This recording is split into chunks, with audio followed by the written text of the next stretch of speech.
They came in their hundreds, professors and politicians, iwi leaders, kaumātua kuia and school children.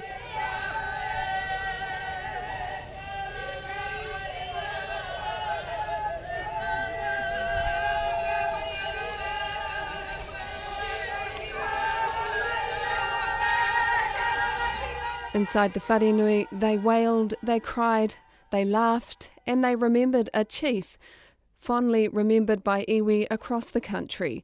Ngāpuhi leader Hone Sadler shared the love of education. His tongue was sharp as a sword, and he didn't mind using it, because if there was something good or right that'll come out of the conversation, he was prepared. He wasn't somebody who will hold back. Former Maori Party leader Peter Sharples was a student, and Ranginui was his tutor when they first met. I think his greatest gift was to be able to explain the ahua, the sort of what it was like to be colonised, and the actual things that colonised us, the events, the laws, the practices, the culture of tauiwi.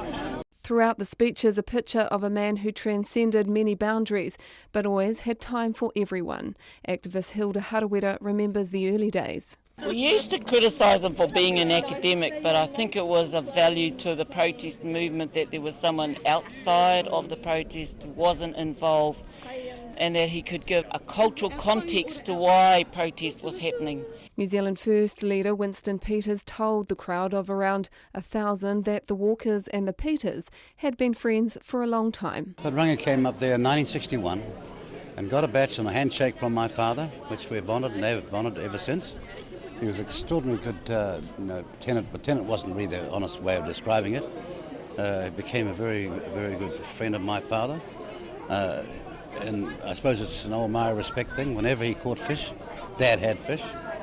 And not just fish, it was filleted fish in the whole 100 yards, and best of stuff, and crayfish and stuff like that. The Maori king, Kingitu Heitia, is currently being welcomed, and more groups are waiting at the gates for a tangihanga, which is shaping up to be one of the largest Orakei have hosted in years. For Checkpoint, this is Mihi Forbes.